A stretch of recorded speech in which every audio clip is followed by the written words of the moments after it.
CGPSC ई ज्ञान में आपका स्वागत है।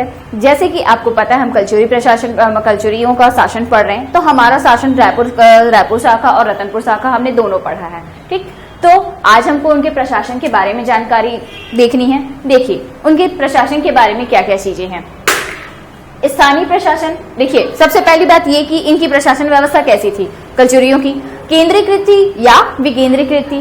तो ये बता दूं मैं आपको कि इनकी जो प्रशासनिक व्यवस्था थी, इनकी प्रशासनिक व्यवस्था कैसी थी? विकेंद्रीकृत थी। इनकी प्रशासनिक व्यवस्था विकेंद्रीकृत थी। ठीक, ये विकेंद्रीकृत बहुत ही लोकप्रिय थी इनकी शासन व्यवस्था। और इन्होंने जो है अपनी स्थानीय प्रशासन हेतु जो है किसका निर्माण किसका व्यवस्था किया था? स्थानीय प्रशासन हेतु इन्होंने जो है पंचकुल नामक संस्था का विकास किया था। पंचकुल संस्था कैसी रही होगी? मतलब जिस तरह से हम आज जो है अपने स्थानीय प्रशासन को जो है सॉल्व करने के, कोई भी अगर प्रॉब्लम्स है तो उसको सॉल्व करने के लिए किस पद्धति को अपनाते हैं आज की वर्तमान में?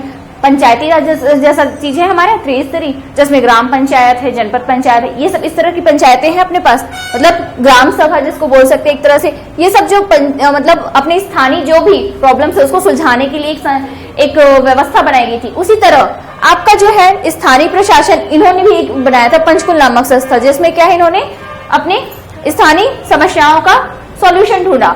ठीक, अब अगर हम देखें इसकी प्रशासनिक विभाजन इन्होंने कैसे किया था, तो किनमें किया था इनका प्रशासनिक विभाजन जो है? इसमें कौन कौन से? मंडल, गढ़, बरहो, ग्राम, इनमें बटा हुआ था। किसमें? मंडल, गढ़, बरहो, ग्राम, इनमें बटा हुआ था। अब बटा तो इन चारों भागों में था ही, लेकिन इसमें क्या क्या चीजें थी ये देखते हैं। जैसे कि आपका मंडल सबसे बड़ी इकाई थी। सबसे बड़ी इकाई क्या है? मंडल। ठीक, लेकिन एक मंडल में कितने गांवों का समूह होता था? एक मंडल में जो है 1,00,000 गांव का समूह होता था। एक मंडल में 1,00,000 गांव का समूह होता था। ठीक है, इनका मंडल का प्रमुख कौन? महामंडलेश्वर। मंडल का प्रमुख महामंडलेश्वर। ठीक, रिलेट करो, मंडल का प्रमुख महामंडलेश्वर। तो सबसे बड़ी इकाई थी ये। एक मंडल में कितने गांव होंगे? 1,00,000 गांव होंगे। ठीक, और प्रमुख कौन होगा? महामंडलेश्वर। वैसे ही आपका सेकंड क्या है? गढ़। गढ़ में क्या होगा? एक गढ़ बराबर कितना होगा? 84 गांव का समूह। एक गढ़ में कितने होंगे? 84 गांव का समूह, जिसमें 7 बरहा का एक गढ़। 7 बरहा का एक गढ़ से मतलब क्या है आपका? जैसे कि मैं ले लूं 12 सत्ते क्या हो रहा है? 84 हो रहा है। मैं इसी से अनुमान लगा रही हूं। मतलब इस 7 बरहों में कितने कितने गांव रहे होंगे? इस 7 बरहों में कम से कम 12 गांव रहे होंगे। 12 सत्ते 84 होता है, तो 7 बरहा का एक गढ़ बोल रहा है। और यहाँ पे क्या है? 84 गांव का समूह है। तो उसी तरह जो है एक जो बरहा होगा, यहाँ पे टोटल 7 बरहा है, तो एक बरहा जो होगा उसमें कितने गांव होंगे? 12 होंगे।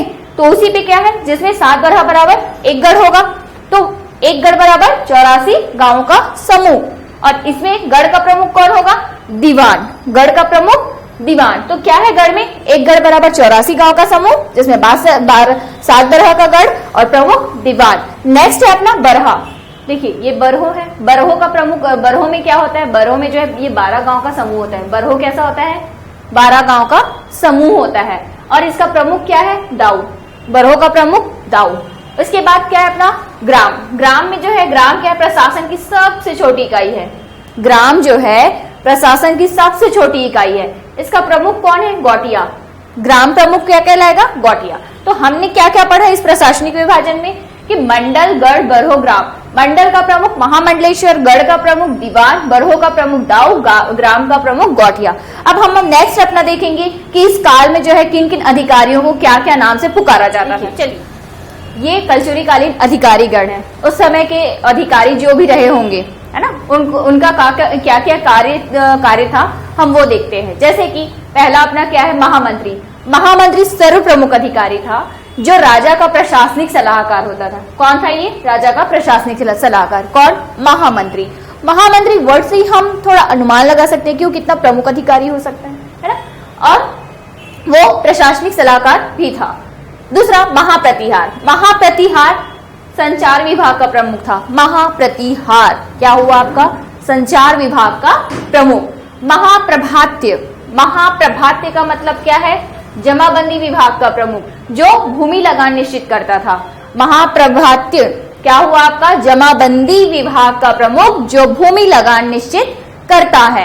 ठीक, नेक्स्ट आपका क्या है, सोलकीक। सोलकीक में क्या है आपका, कर संग्रहण अधिकारी। सोलकीक कौन होगा, कर संग्रहण अधिकारी।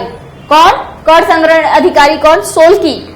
पूर्व प्रधान, पूर्व प्रधान नगर प्रमुख होता है, पूर्व प्रधान नगर प्रमुख। महासंधि विग्रहक, विदेश विभाग का प्रमुख। महासंधि विग्रहक, ये सब इसे आप इससे रिलेट कर सकते हैं। कैसे, कोई भी संधि या समझौते होते हैं अंतरराष्ट्रीय, मतलब अंतरराष्ट्रीय लेवल पे, तो उसी के बेस पर अपन क्या ले सकते हैं कि महासंधि विग्रहक विदेश विभाग का प्रमुख।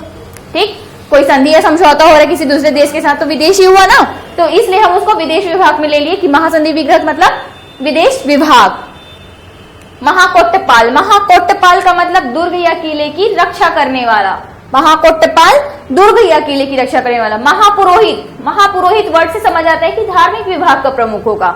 महापुरोहित मतलब क्या आपका, धार्मिक विभाग का प्रमुख। अब देखिए ये कलचुरीकालीन व्यवस्था में जो है, ये तो हो गया आपका अधिकारीगण, और ये जो है उसके कलचुरीकालीन कुछ क्या आपके मापन और मुद्रा के कुछ उसके आधार रहे हैं। तो ये मापन और मुद्रा के जो आधार रहे हैं उसमें क्या है आपका, मुद्रा जो है ये 4 कौड़ी, 4 कौड़ी बराबर क्या है, 1 गंडा, 5 गंडा बराबर 1 कोरी, 16 कोरी बराबर 1 दागोनी, 11 दागोनी बराबर 1 रुपया। ठीक, ये उस समय के मुद्रा के मापन थे। ठीक है, अब मुद्रा के जो भी आधार रहे होंगे ये उसके बेस पे है। मापन क्या थे, 5 सेरी बराबर क्या है, 1 पंसेरी, 5 सेरी बराबर 1 पंसेरी, 8 पंसेरी बराबर 1 मन। ठीक, अब देखिए इसके बाद हमारे क्या है, इसकी कौन कौन सी व्यवस्था बचते हैं, पुलिस व्यवस्था, न्याय व्यवस्था, धार्मिक व्यवस्था। चलिए उसको देखते हैं अपन।